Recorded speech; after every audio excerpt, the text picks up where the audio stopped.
la guerra, germà. Senyora, si us plau, pugi a l'estrada. Allà?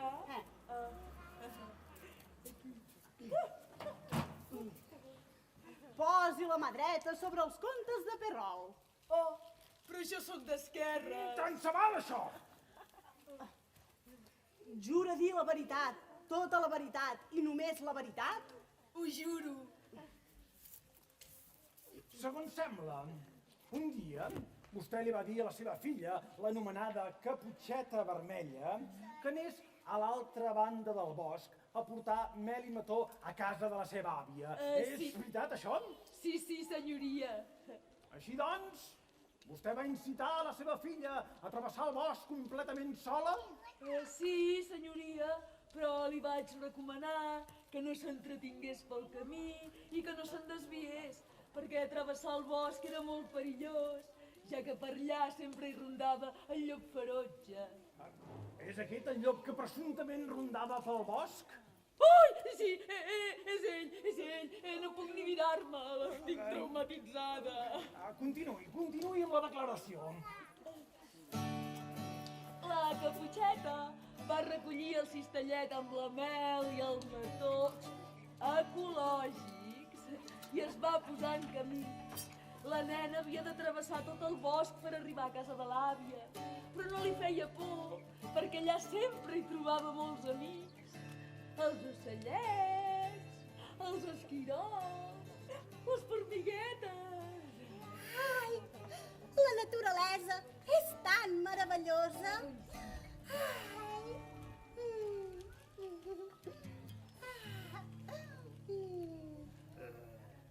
Ui!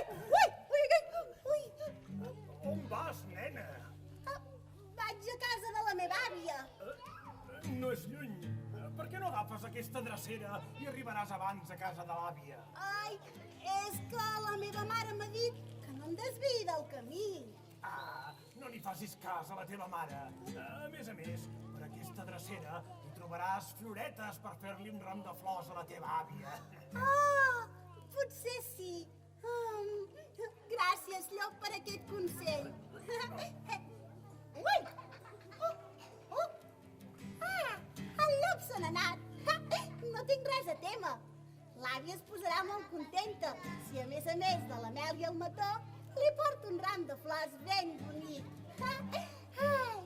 La.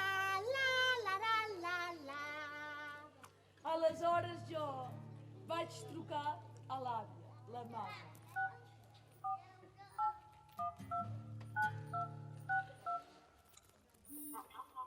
El teléfono 648129262 está ocupado. Si quiere que le pongamos en contacto cuando cuelgue, pulse 6. Si no, por favor, deje su mensaje. Mama, que sóc jo, la teva filla. Que només trucava per dir-li que la nena ja ve de camí, que deu estar al caure. Apa, adéu-siau. No sé per què li vam comprar un mòbil si no contesta mai.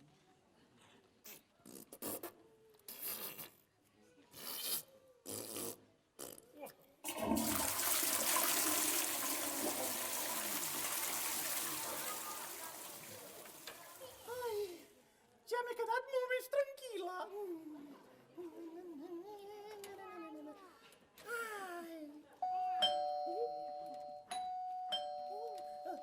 Piquilla! Soc la Caputxeta. Passa, que la porta és oberta. Au!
devorar l'àvia i es va ficar a la gorra de la malaurada. Es va estirar al llit, però no va haver d'esperar gaire, perquè de seguida va arribar la Caputxeta, tota contenta.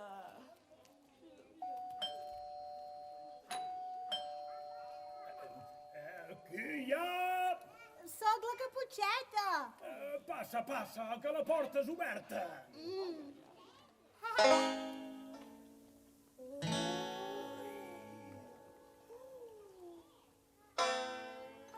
Ui, àvia, sí que estàs canviada. Escolta'm, àvia, com és que tens aquests ulls tan grans? Són per veure't millor.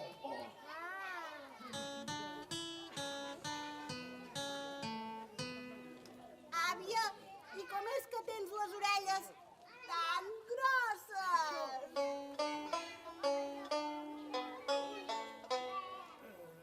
Són per sentir-te millor.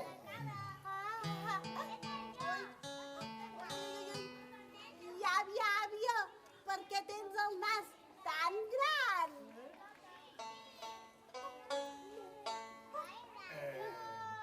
És per orar-te millor.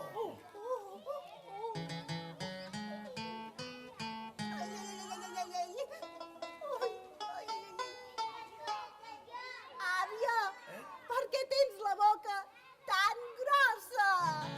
Ai, ai, ai.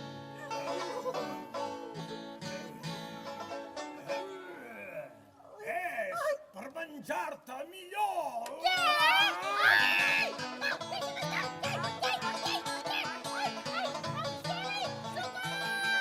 No, deixa'm estar! Ai! No, deixa'm!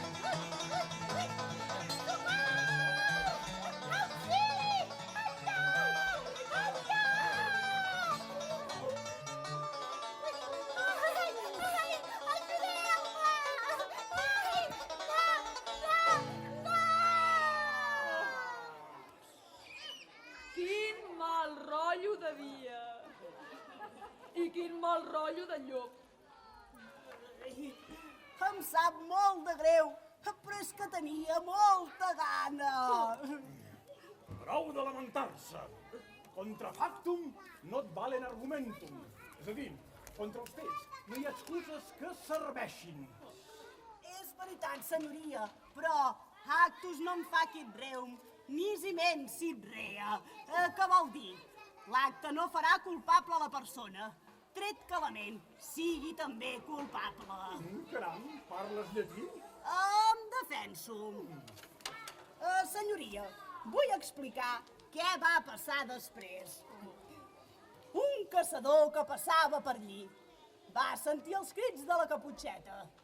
Va entrar a la casa i em va amenaçar amb la seva escopeta. Action! Action!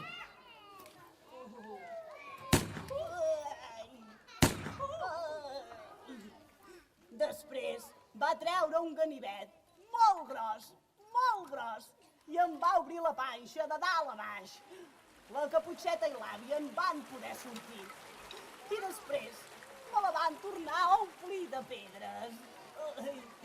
El caçador em va arrossegar fins a la vora del riu i em va donar una empenta fortíssima. I jo vaig tornar a caure al riu i gairebé em vaig ofegar una altra vegada.